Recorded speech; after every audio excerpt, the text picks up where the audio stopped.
2020 has been a challenging year for everyone. We have lost a lot. We've lost family and friends, our daily routine, and our freedom to go when and where we please. But one thing we will never lose is community.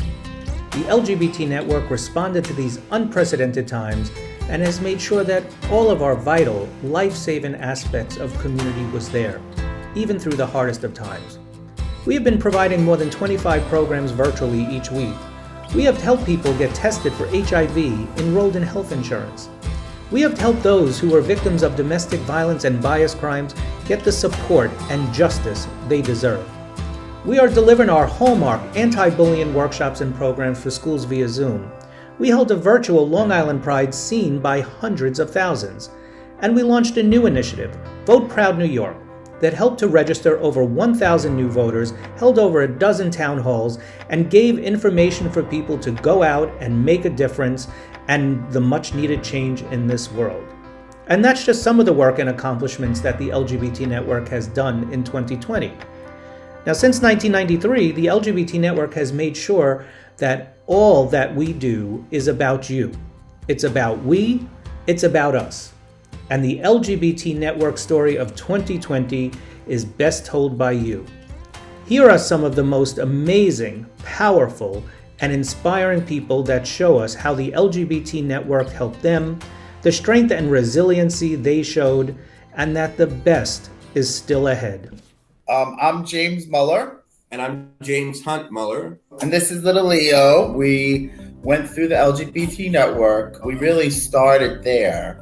What was great about the LGBT Network was they were very detailed and gave us a lot of options. The LGBT Network was very helpful with getting us the attorney, the social worker we needed, the information we needed. Thank God we had that support. A lot of people at the LGBT Network was saying, when it's supposed to happen, it's meant to happen, and you're going to get the kid that you're supposed to have.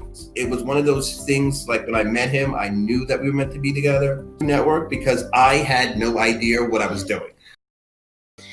So I live alone, and as COVID has affected all of us, I think that there was a lot of isolation in the beginning. Like a lot of people, I was having calls with my friends, and those started to drop off over time. And I started attending the drag game night, and I had a few friends who went to it as well, made friends throughout the process. It's been really great for me personally. No, I think that it is important to keep having these events. It's been nice because it's almost a sense of normalcy and still allowing people to be around the community and meet other people and like-minded people as well. And, honestly, now there are people that have been in the events that I've attended where I feel as though I've known them forever and would look forward to seeing them in person at some point, High school was never an easy experience. When I went to prom, they went to announce prom queen, and all the popular senior boys started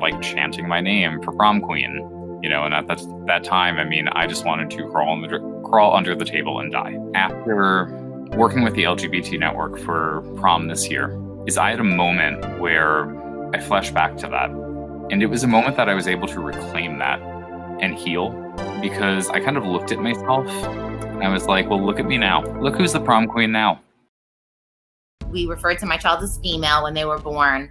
The first few years, my child was a tomboy. We thought Elle was a tomboy. We are now at 10 years old. My child is a male and identifying as, it was who he is and was meant to be. And I thought we were in a really good place at that point.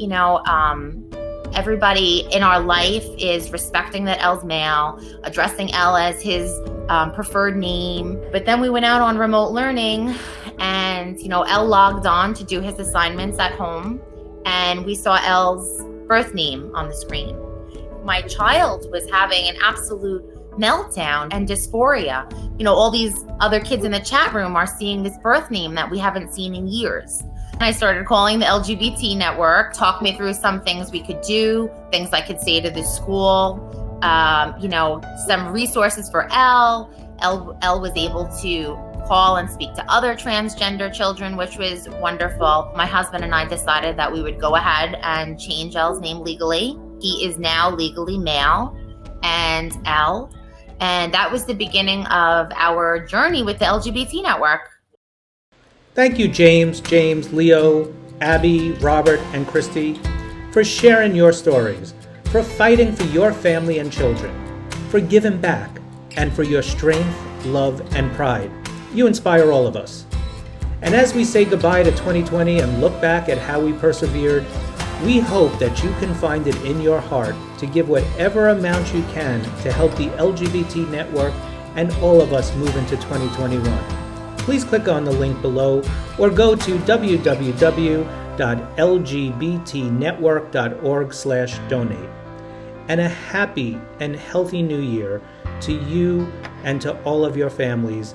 And as we move forward into 2021, the LGBT network will work harder than ever to make sure that we bring the pride, love, and community we have done for 28 years.